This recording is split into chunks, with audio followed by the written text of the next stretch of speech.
لبيك اللهم لبيك لبيك لا شريك لك لبيك إن الحمد والنعمة لك والملك لا شريك لك لبيك. 8 ذوالحج یوم الترویہ. 8 ذوالحج کو جسے یوم الترویہ کہا جاتا ہے، حج تمتع، حج قران اور حج افراد کرنے والے سب احرام باندھ کر سنت کے مطابق منا جائیں گے. زوال سے پہلے پہلے منا جانا مستحب ہے، یعنی ظہر سے پہلے پہلے. منا میں حجاج کرام ظہر، عصر، مغرب، عشاء اور فجر کی نماز بغیر جمع کیے قصر کر کے اپنے اپنے اوقات میں ادا کریں گے، چاہے وہ حجاج مکہ کے رہنے والے ہوں یا کسی دوسرے شہر یا ملک کے باشندے ہوں. 9 ذوالحج کو حجاج کرام نماز فجر ادا کر کے طلوع آفتاب کے بعد آرام و سکون سے تلبیہ پڑھتے ہوئے ذکر اذکار اور استغفار کرتے ہوئے عرفات جائیں گے.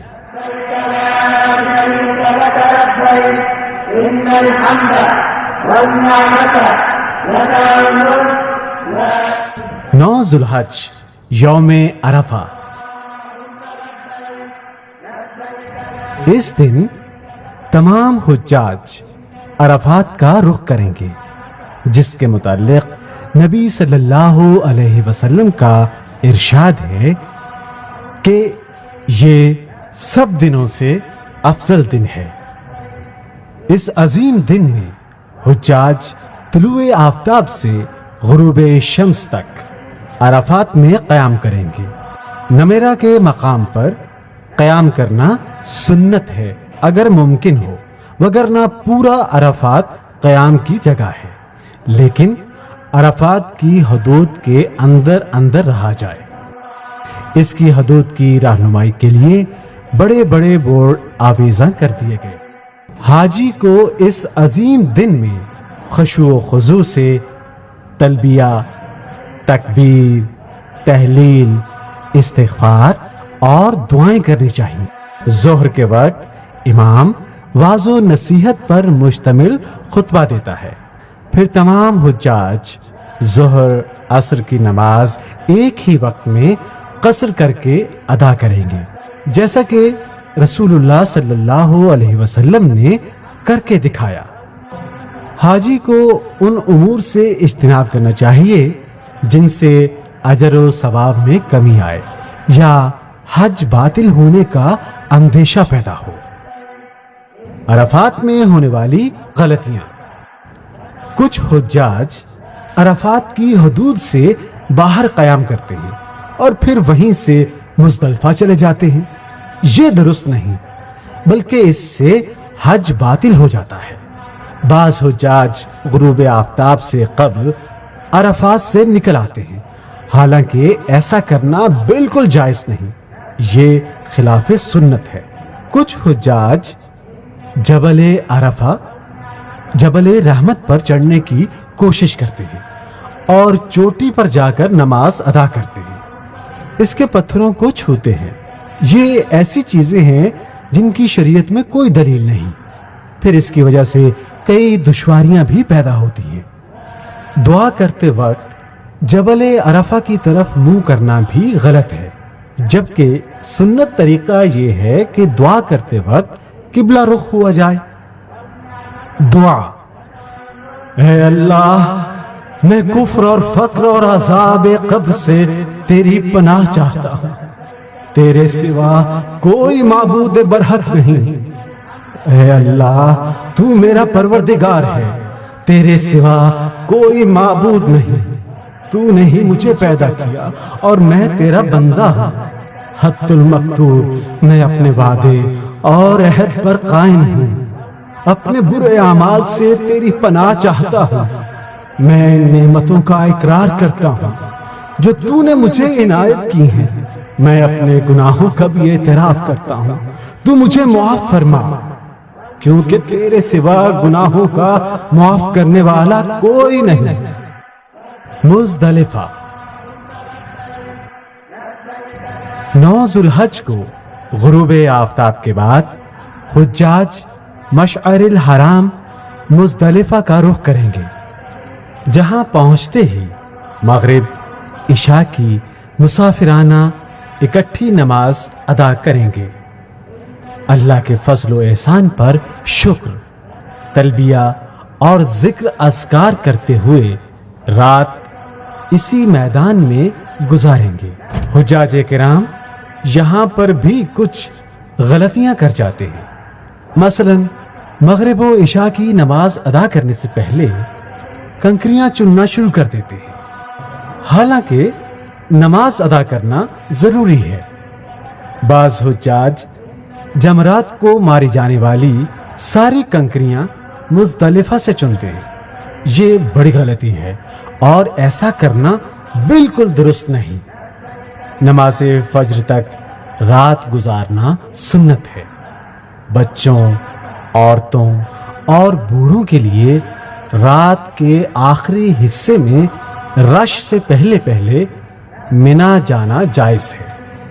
حجاج مزدلفہ میں رات گزارنے کے بعد نماز فجر ادا کریں گے اور کچھ دیر مشعر الحرام کے پاس، جو کہ مزدلفہ میں ایک چھوٹا سا پہاڑ ہے، قبلہ رخ ہو کر دعا کریں۔ اس کے بعد ایک جمرہ کو مارنے کے لیے صرف 7 کنکریاں چنیں، جو کہ چنے کے دانے سے کچھ بڑی ہوں۔ باقی جمرات کے لیے کنکریاں منا سے چنی جائیں۔ پھر سورج طلوع ہونے سے قبل منا کی طرف تلبیہ اور کثرت سے ذکر کرتے ہوئے روانہ ہو جائے۔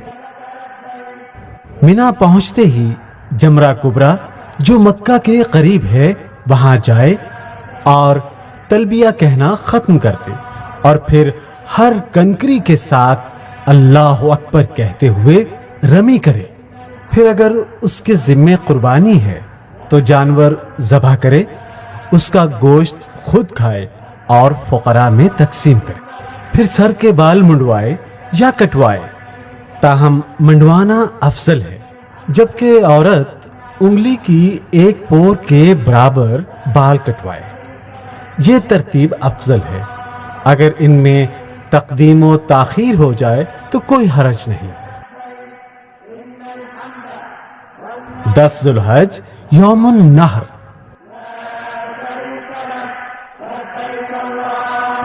10 ذو الحج کو مشرق و مغرب سے آئے ہوئے لوگ سرزمین منا میں جمع ہوتے ہیں۔ حجاج کرام اللہ کی رضا کے لیے قربانیاں کرتے ہیں۔ اس دن حجاج حج کرنے پر بڑے خوش ہوتے ہیں اور مملکت سعودی عرب کا قربانی پروجیکٹ حجاج کے لیے بڑا مددگار ثابت ہوتا ہے۔ اس دن بھی حجاج کچھ غلطیاں کر جاتے ہیں، مثلا جمرات کو کنکریاں مارتے ہوئے بڑے غصے کا اظہار کرتے ہیں اور شیاطین کو گالیاں دیتے ہیں اور برا بھلا کہتے ہیں، حالانکہ رمی جمرات اللہ کا ذکر بلند کرنے کے لیے واجب قرار دی گئی ہے۔ بڑی بڑی کنکریاں یا جوتے اور لکڑیاں مارنا دین میں ایسا غلو ہے جس سے رسول اللہ صلی اللہ علیہ وسلم نے منع فرمایا ہے۔ رمی کے وقت مزاحمت اور لڑائی جھگڑا کرنا بہت بڑی غلطی ہے۔ حج کرنے والے کو تو بڑی شفقت اور نرمی سے پیش آنا چاہیے، بلکہ رمی کے لیے مناسب جگہ تلاش کرنی چاہیے۔ یاد رہے، کنکری کا حوض میں گرنا ضروری ہے، ستون کو لگنا ضروری نہیں۔ 7 کنکریاں ایک ہی دفعہ پھینک دینا بھی غلط ہے، بلکہ یہ ایک ہی کنکری شمار ہوگی۔ سنت یہ ہے کہ ایک ایک کر کے کنکریاں ماری جائیں اور ہر کنکری کے ساتھ اللہ اکبر کہا جائے۔ طواف افاضہ، جب حاجی رمی جمرات کر لے اور سر منڈوا لے تو حل اصغر حاصل ہو جاتا ہے، یعنی محرم کسی حد تک حلال ہو جاتا ہے، تاہم مکمل طور پر نہیں۔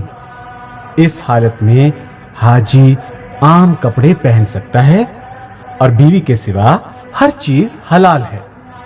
اس کے بعد حجاج مکہ آئیں گے اور طواف افاضہ کریں گے، کیونکہ طواف افاضہ حج کا رکن ہے جس کے بغیر حج مکمل نہیں ہوتا۔ اس کے بعد تمتع کرنے والا سعی کرے گا، جبکہ حج قران اور حج افراد کرنے والا سعی نہیں کرے گا۔ اگر قران اور افراد کرنے والے نے طواف قدوم کے ساتھ سعی نہیں کی تھی تو طواف افاضہ کے ساتھ سعی ضروری ہے، اور طواف افاضہ کو ایام منا 11، 12، 13 تک مؤخر بھی کیا جا سکتا ہے۔ ایام تشریق 11، 12 اور 13 ذوالحج، حاجی یوم النحر 10 ذوالحج کو طواف افاضہ کرنے کے بعد مکمل طور پر حلال ہو چکا ہے، اور اس کے بعد 11، 12 اور 13 کی راتیں گزارنے کے لیے منا میں جائے گا۔ اگر 11، 12 کی 2 راتیں گزار کر آنا چاہے تو بھی جائز ہے، کیونکہ فرمان الہی ہے واذكروا الله في أيام معدودات فمن تعجل في يومين فلا إثم عليه ومن تأخر فلا إثم عليه لمن اتقى واتقوا الله واعلموا أنكم إليه تحشرون۔ حاجی 11، 12 اور 13 کو منا میں رہتے ہوئے تینوں جمرات کو ہر روز 7 کنکریاں مارے گا۔ ہر کنکری کے ساتھ اللہ اکبر کہے گا۔ منا کی طرف پہلے اور درمیان والے جمرے کے پاس قبلہ رخ ہو کر ہاتھ اٹھا کر دعا کرنا مسنون ہے، اور یہاں بھی مسلمانوں کو تکلیف دینے اور تصادم سے بچنا چاہیے۔ جمرہ عقبہ، مکہ کی طرف آخری جمرہ کے پاس دعا نہیں کرنی چاہیے۔ جو شخص 12 کو منا سے جانا چاہے وہ 13 کی رمی بھی 12 کو ہی کرے گا اور غروب آفتاب سے قبل منا سے روانہ ہو جائے، اور اگر 12 کو غروب آفتاب سے قبل نہ جا سکا تو اس کو 13 کی رات منا میں گزارنا ضروری ہے۔ طواف وداع،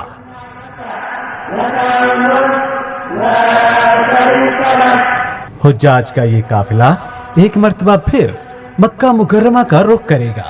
حجاج کرام نے حج کے ارکان، واجبات اور سنتیں پوری کر لیں، اور جب وطن جانے کی تیاری ہو تو روانگی سے قبل طواف وداع کرنا ضروری ہے، اور یہ سب سے آخری عمل ہونا چاہیے، کیونکہ ارشاد نبوی صلی اللہ علیہ وسلم ہے کہ مکہ سے جو بھی جائے اس کا آخری عمل طواف ہونا چاہیے، اور طواف حج کے واجبات میں سے آخری واجب ہے۔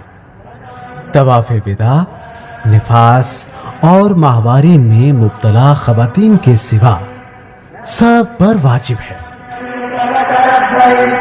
إن الحمد والنعمة لك الملك لا شريك لك